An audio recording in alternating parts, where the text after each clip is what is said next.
9, a partir do versículo 16, a palavra do Senhor diz assim: E eis que, aproximando-se dele, um jovem disse-lhe: Bom mestre, que bem farei para conseguir a vida eterna?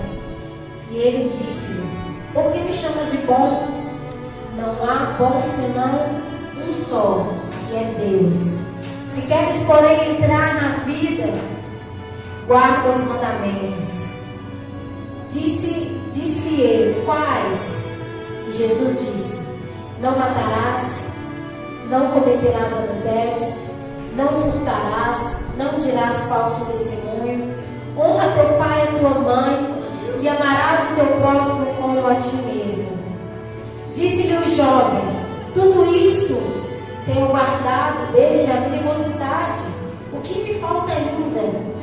Disse-lhe Jesus: Se queres ser perfeito, vai, vende tudo o que tens e dá aos pobres, e terás o tesouro no céu. Então vem e segue-me. O jovem, ouvindo esta palavra, retirou-se triste, porque possuía muitas propriedades. Somente até aí. Feche seus olhos. Vamos pedir ao Senhor para falar conosco. Irmãos, essa palavra aqui, ela tem o poder de mudar a nossa vida. A gente fica esperando o momento que alguém vai vir, vai falar algo, vai nos conceder uma oportunidade de mudar a nossa vida. Mas a mudança de vida, ela está aqui dentro da palavra. E se nós alimentarmos dessa palavra e fazermos dela o nosso manual de instrução, a nossa vida será outra. Então o Senhor deixou tudo para mim, para você, tudo que nós precisamos está na palavra de Deus. Então nessa noite o Senhor vai falar aquilo que talvez não é o que você queira, o que eu quero, o que eu preciso, o que eu acho que eu preciso, mas é o que Deus quer. E entenda que Deus nunca se engana acerca do que nós precisamos. Porque muitas das vezes nós achamos que algo é bom para nós, vai nos fazer bem, e Deus muitas das vezes está dizendo não. Mas o Senhor vai dizer que eu sei bem os planos que eu tenho para vocês. Planos de prosperar e não de causar mal. Essa é a palavra do Senhor. Então entenda que tudo que você precisa está aqui nessa palavra. Então peça a Deus para falar com você aquilo que sua alma necessita, aquilo que Deus precisa que seja mudado em você. Senhor meu Deus, Senhor meu Pai, Deus de poder, Deus de misericórdia, Deus de graça, nós estamos, Senhor, diante da tua presença e nós queremos já te agradecer por essa oportunidade maravilhosa, Senhor, a qual nem dignos nós somos. Ó Pai, obrigado pelo privilégio de estar na tua presença, Senhor, de estar aqui, de ouvir a tua voz, de poder te adorar, de poder te bendizer. Obrigado pela vida de cada um que se faz presente, Senhor. Ó Pai, alcança cada coração nesta noite, que nós venhamos estar com nossos corações quebrantados para ti, para que o Senhor venha manifestar a tua presença. Ó Pai, estende as tuas mãos de poder sobre a vida de cada um e conduza, Senhor, essa pregação a maneira que o Senhor quer, a maneira que for agradável aos olhos do Senhor, a maneira como o nome do Senhor será glorificado. Ó Pai, quebra toda barreira, quebra todo impedimento, quebra e desfaça toda dureza de coração, toda frieza espiritual. Senhor, tudo que não provém da parte do Senhor, caia por terra agora em nome do Senhor Jesus, e que prevaleça, Senhor, somente a boa, perfeita e agradável vontade do Senhor Jesus. Amém e amém. Louvado seja o nome do Senhor Jesus. Isso, louvado seja Deus. Pode assentar no seu lugar. Vamos colocar a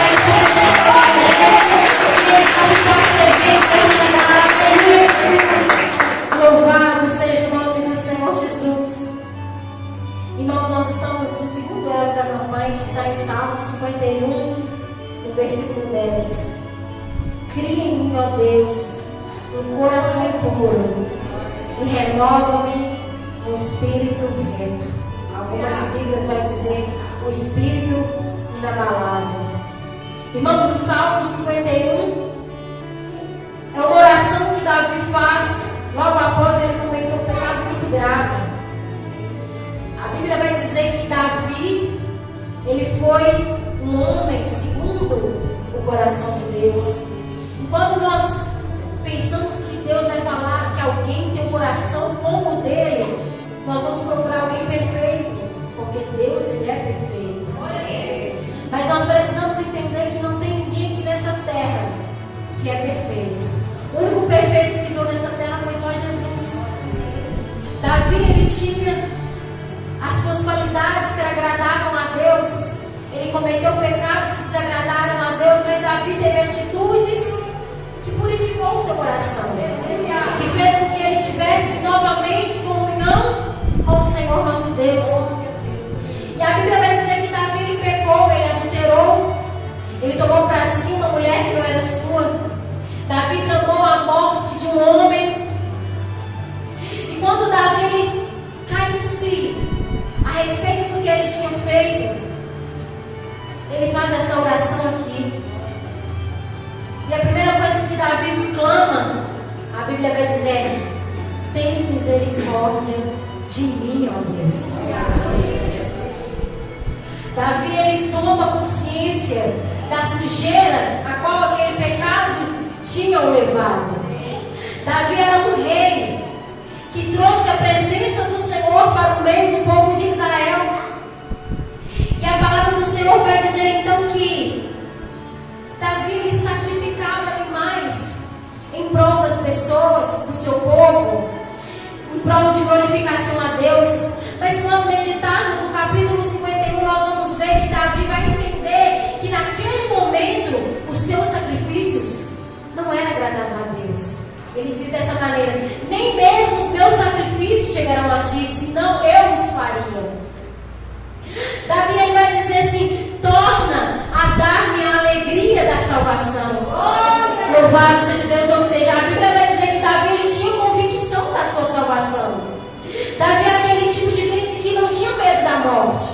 Davi, ele ia para as batalhas, mas ele não tinha medo do que ia acontecer, porque ele estava convicto da sua salvação. Mas a palavra do Senhor vai dizer que quando ele cai em si acerca do pecado que ele cometeu, ele já não tem mais alegria de salvação, porque ele tinha um entendimento no seu coração que se ele morresse naquele momento, ele não encontraria com o Senhor nosso Deus.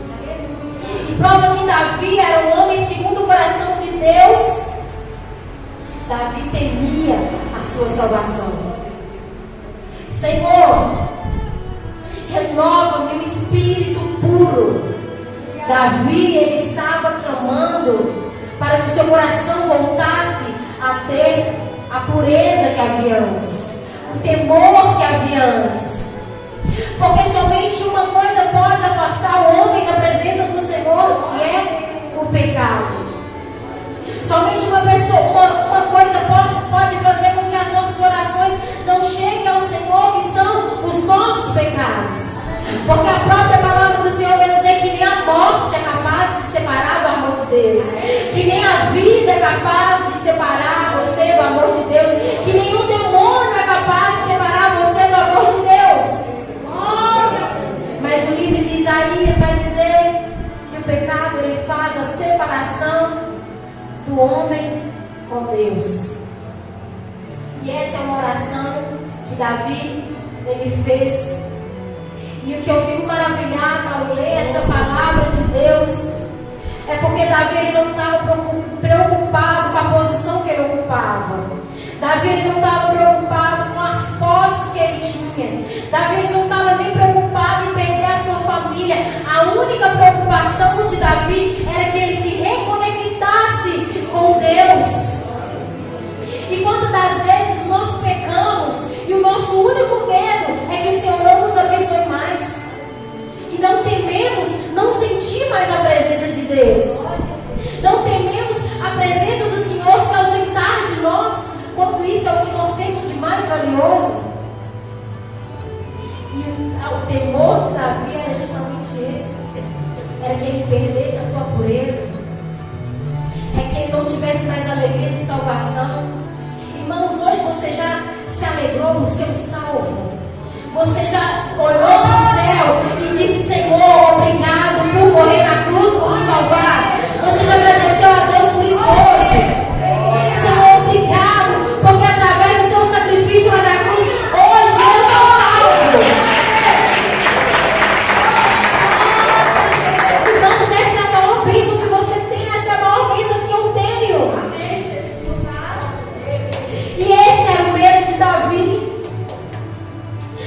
nós estamos vivendo tempos que as pessoas não têm mais medo de perder a salvação, elas têm medo de não receber as coisas que elas buscam. E Davi, que ele foi escolhido lá no meio da sua família, pastor, já conhecia talvez o que é ter uma vida humilde, agora morava no palácio, mas isso não significava nada para Davi, porque a comunhão de Davi não partia daquele trono, ela partia da sua intimidade com Deus. E era isso que ele tinha medo de perder. E nós acabamos de ler aqui, irmãos, em Mateus 19, onde conta uma passagem onde Jesus ele caminhava, operando os milagres, salvando, curando, libertando, ressuscitando. E certa vez um jovem chega até Jesus e pergunta: Jesus, como eu faço para alcançar a vida eterna? Porque a palavra de Jesus era sobre a vida eterna. Jesus ele não estava ali para simplesmente distribuir milagres. Jesus estava ali para pregar a vida eterna. Jesus, como é que eu faço para ser salvo? Aí Jesus vai lá e cita todos os mandamentos para aquele jovem, para que ele ande dentro daquilo que foi estabelecido na palavra de Deus. Olha, você não matarás, você não roubarás, não adulterarás, honrarás o teu pai e a tua mãe. Eu imagino que no momento em que Jesus fala aquilo para aquele jovem, ele se orgulha, né? Porque ele mesmo diz que esses mandamentos ele já segue. Senhor, esse daí tudo eu faço. Desde a mocidade, o que ele quis dizer? Desde que eu me entendo, que eu tenho entendimento, desde que eu passo a me responsabilizar por mim, eu já cumpro os seus mandamentos. Então eu acredito que Jesus ele faz uma autoanálise daquele jovem, ele faz uma análise daquele jovem ali. Então Jesus vai falando com ele assim: olha, porque Jesus ele, naquele momento ele já sabia onde estava o coração daquele jovem. Naquele momento o Senhor já sabia toda a vida daquele jovem. Então Jesus fala para aquele jovem assim: vai lá, vende tudo o que você tem e doa para os pobres. Naquele momento aquele jovem olha para Jesus, eu imagino extasiado, porque para ele aquilo que Jesus estava pedindo era uma coisa muito difícil. Ele se entristece e sai da presença de Jesus. E o Senhor ele traz essa reflexão para os discípulos acerca de onde está o nosso coração, acerca das riquezas que estão tomando os corações das pessoas. Mas hoje o propósito do Senhor aqui, irmãos, será que ser rico é pecado? Não, jamais. O próprio Deus pode proporcionar isso na vida de um homem e na vida de uma mulher. Mas o que para Deus se tornou um pecado é porque o coração daquele jovem estava nas suas riquezas. Onde está o seu coração, ali está o seu tesouro. E quem é o nosso tesouro é Jesus. E quando alguém coloca o seu coração em algo acima de Deus, esse homem e essa mulher corrompe a sua pureza. Foi o que aconteceu com Davi. Ele colocou algo acima de Deus, porque se ele pensasse no Senhor primeiro, ele não adulteraria, ele não tramaria a morte de um homem. Ali a sua pureza foi corrompida. Aquele jovem era obediente, era honesto, era justo, ele honrava os seus pais, mas o seu coração estava corrompido pelo dinheiro. E muitas das vezes o nosso coração sempre tem colocado coisas que não é o Senhor em primeiro lugar. E tudo que você coloca antes do Senhor te corrompe, tira a sua pureza. Irmãos, nós estamos vivendo tempos onde não há mais pureza nas pessoas, onde as pessoas perderam deliberadamente a pureza do seu coração. E eu quero dizer para você que a coisa mais importante que você tem e que você pode oferecer para Deus é a sua pureza. Aleluia!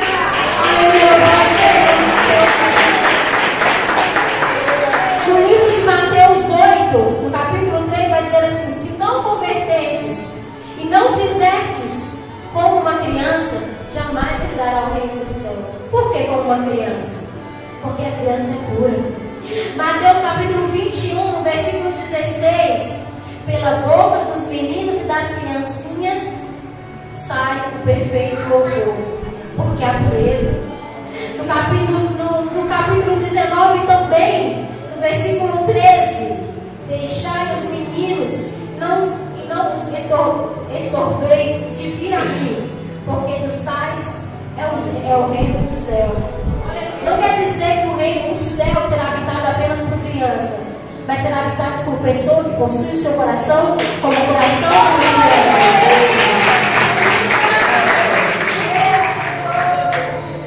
E sempre nessa terra, irmãos, vai haver algo para tentar corromper a sua pureza. Irmãos, cada conversa que as pessoas têm, a maldade, há algo que não agrada a Deus. As pessoas às vezes colocam uma lista de tudo que se é falado. Não tem mais pureza, não há conversa. E o Senhor está hoje nos alertando. Onde está a sua pureza? Não tem como pisar no céu se não houver pureza no coração, se não houver pureza no pensar, no falar, no agir.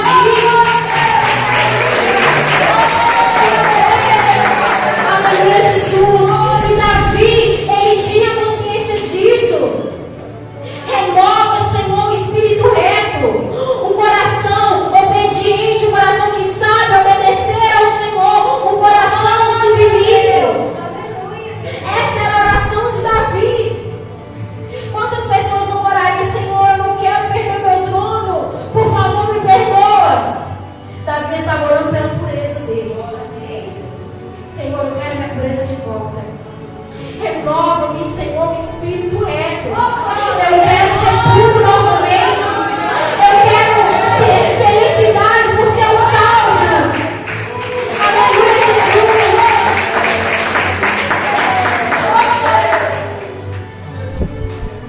E muitas das vezes, irmãos, as pessoas acham que porta estreita tem a ver com roupa, com cabelo. Mas a porta estreita, irmãos, é amar o próximo como a si mesmo. Porta estreita é viver a palavra de Deus, é ter um coração puro, é ter as mãos puras, porque sem isso não dá para entrar no céu. Andar na porta estreita, irmão, é ser purificado de toda inveja, de toda fofoca, de toda mentira, de todo engano.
adoram, pois ensinam doutrinas que não passam de preceitos dos homens. Os homens obedecem tudo aquilo que é estabelecido pela terra, tudo aquilo que é estabelecido pelo homem, mas não obedecem à palavra de Deus. Não obedece, não tem temor pela palavra de Deus. É igual aquele jovem, faz quase tudo, mas uma coisa não tem capacidade de renunciar. Senhor, eu vou na tua igreja, eu oro, mas isso aqui eu não abro mão. Eu sou assim, é meu jeito, é só uma mentirinha, é só uma fofoquinha, é só um enganozinho. É como aquele jovem, mas eu já faço isso, Jesus, será que não é o suficiente? O dinheiro daquele jovem não era problema para Jesus. Muitos ricos talvez serão salvos se tiver o coração voltado para Deus.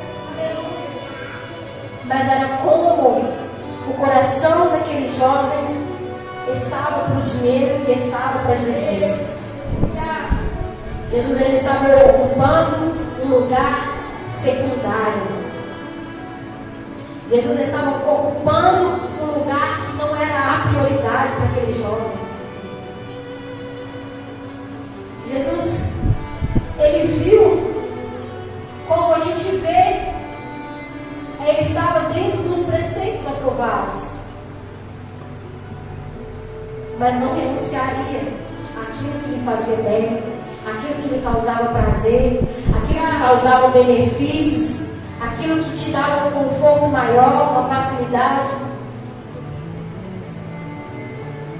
E muitas das vezes nós não queremos renunciar porque nós achamos que é pequeno. Isso não tem nada a ver, isso não significa nada.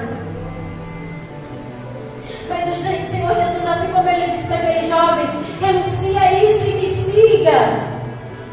O que representava dizer me siga? É andar como eu ando, é viver como eu vivo, é fazer o que eu faço. Louvado seja Deus.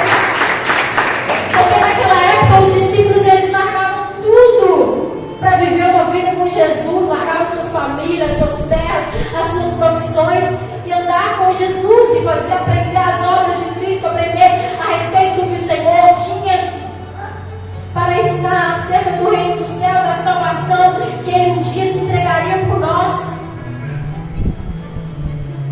E hoje o Senhor está aqui, exortando a mim, exortando a você, e perguntando para mim, para você, você está seguindo Jesus? Vivendo como Ele vive, falando como Ele fala, fazendo o que Ele fazia? Louvado seja Deus. Porque, irmãos, se nós, quando você tiver um tempo, pega a sua Bíblia, se você que não leu ainda, mas você que já leu também, leia novamente todo o livro, todo o capítulo 51 de Salmos. Você vai entender por que Davi era um homem segundo o coração de Deus. Ele vai dizer aqui no versículo 17: os sacrifícios para Deus são espírito quebrantado, um coração quebrantado e contrito, o Senhor não desprezará. O Senhor, irmãos, Ele está olhando para nós, esperando como nós estamos dentro de nós para Ele. Quantas das vezes podemos estar fazendo coisas demais que não significam nada? Deus só está querendo um coração quebrantado, um coração arrependido, um coração com desejo de mudança. Um coração com desejo de mudança, um coração que deseja viver uma nova vida, que deseja deixar para trás aquilo que não agrada a Deus e viver uma nova história. Porque quando Davi lhe faz essa oração, o profeta vai até a tua casa, o profeta libera para ele o perdão de Jesus, o perdão de Deus. Davi ele não volta a praticar esses pecados. Ou seja, ali houve o verdadeiro arrependimento. Irmãos, porque não existe arrependimento sem abandono de pecado. Não existe eu estou arrependido e voltar a fazer o mesmo pecado. Aquele que confessa e deixa, alcança misericórdia. Foi isso que aconteceu na vida de Davi. Ele foi alcançado pela misericórdia. É claro que Davi, ele recebeu dentro da sua família todas as consequências do seu pecado. Mas a misericórdia do Senhor alcançou a sua vida. E Deus amava tanto Davi, que todas as vezes que Deus ia citar um rei exemplar, Deus usava Davi. Quando Deus queria condenar o reinado de um rei, ele dizia: você não é como Davi. Ou quando Deus ia se elogiar um rei, você é como no reino de Davi. Davi foi uma referência. Imagina Deus usar você como referência. Olha, você é igual a Maria, porque Deus vê graça em você. Ele não precisa dizer você é igual a mim, mas ele diz que você é igual ao seu irmão, porque ali naquele irmão há as características de Jesus. Glória a Deus. Irmãos, nós estamos vivendo tempos na terra que quando a gente acha que não vai piorar, pior. A gente passou pela pandemia, a gente está enfrentando um momento político caótico. E nós, irmãos, precisamos voltar o nosso coração para Deus. Precisamos, irmãos, nos colocar na posição que Deus quer. Precisamos voltar verdadeiramente a ser casa de Deus. Não basta estarmos somente aqui, nós precisamos carregar o Senhor conosco onde quer que nós estejamos.